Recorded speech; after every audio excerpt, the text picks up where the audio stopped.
But the old ways of doing business and the old ways of thinking were at that very moment in the Senate's history beginning to change. As my colleagues know, there's a long-standing tradition in the United States Senate, I think honored in the breach now more than the rule. But when I got here in '73, it was mandatory that a new senator would pay respects to the, quote, old bulls of the Senate. I never dreamed I'd be an old bull of the Senate.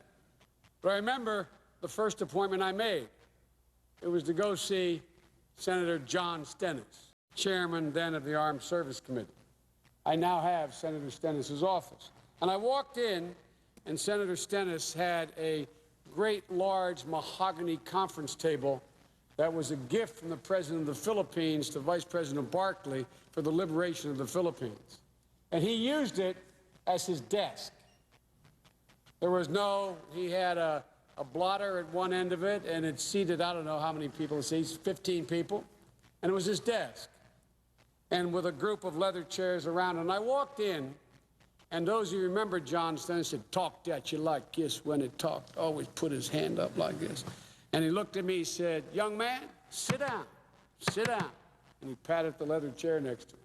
So I dutifully sat down. And he said, congratulations. He said, may I ask you a question? I said, yes, sir, Mr. Chairman. He said, what made you run for the United States Senate? And being tactful as I always am, I answered honestly without thinking. I said, civil rights, sir. As soon as I did, I could feel the beads of perspiration pop out of my head. And I thought, oh, my God. And he looked at me, and he said, absolutely true story. He said, good, good, good. And that was the end of the conversation. Well, that was 1973. In 1988, time had transpired. He'd become my good friend. We shared a hospital room, a hospital suite at Walter Reed for a number of months, and he had lost his leg to cancer. And it was during that interregnum period when President Bush was coming into office. And as the tradition is, as all of my colleagues know, you get to choose your officers based on seniority. As they come up, an office comes up. And I've always thought, we all think our officers are the finest, I always thought that his office, which had been the office of a man that he never referred to by his first name, Senator Oye, that I can remember, the man after whom the Russell building is named, Chairman Russell. It had been his office. And so I walked down to look at his office. And it was that period in December when no one's around, the elections are over. And I walked in, and I think his secretary of 30-some years' name was Mabel. My memory is not certain on that, but I think her name was Mabel. And I walked in the ante office to hers, the ante room to her office, to his office. And all these boxes were piled up. He was packing up 40-some years of service. And she said, Senator, welcome, welcome. You're going to take my office. You're going to come and take our office. I said, well, I don't know. I think the name was Mabel. I said, I don't know, Mabel. I'm going to check. And she said, I said, is the chairman in? She said, no, you go right in the office.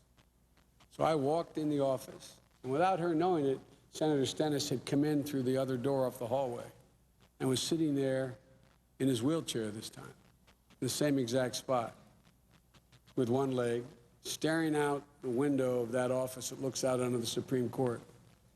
And I said, oh, Mr. Chairman, I apologize. I apologize for interrupting. He said, no, Joe. He said, come in. Sit down. Sit down. I sat down in that chair, and what astounded me, Senator Boxer, he looked at me, he said, Joe, do you remember the first time you came to see me? And I hadn't. He said, I asked you, and I've told my friend from Mississippi this story before as he walks the floor about Senator Stennis. I asked him. He asked me, he said, do you remember? I said, no, I don't. And he said, I asked you why you ran for the Senate. And I said, oh, I remember. I was a smart young fellow, wasn't I? And he looked at me, he said, y'all going to take my office, aren't you, Joe? And he caressed that table, as Thad remembers, the table he loved so much. He caressed it like it was an adamant object. He said, "You're going to take my office?" And I said, "Yes, sir, I am." He said, "Well, I wanted to tell you then, in 1973, what I'm going to tell you now." He said, "This table chair was the flagship of the Confederacy. If you read Masters of the Senate about Johnson's term, you'll see in the middle of the book a picture of the table in my office with the famous old Southern segregationist senators sitting around that table, chaired by Senator Russell." And he said this was the flagship of the Confederacy. Every Tuesday, we gathered here under Senator Russell's direction to plan the demise of the Civil Rights Movement from 1954 to 1968. You see, this time, this table passes from the man who was against civil rights into the hands of a man who is for civil rights. And I found it genuinely, without exaggeration, moving. We talked a few more minutes, and I got up and I got to the door, and he turned to me in that wheelchair, Thad, and he said, "One more thing, Joe." He said, "The civil rights movement did more to free the white man than the black man." I looked at him, I said, "Mr. Chairman, how's that?" And probably Thad will only remember as well as I do. He went like this. He said, "It freed my soul. It freed my soul." Well, ladies and gentlemen of the Senate, I can tell you that by his own account, John Stennis was personally enlarged by his service in the Senate. That's the power of this institution.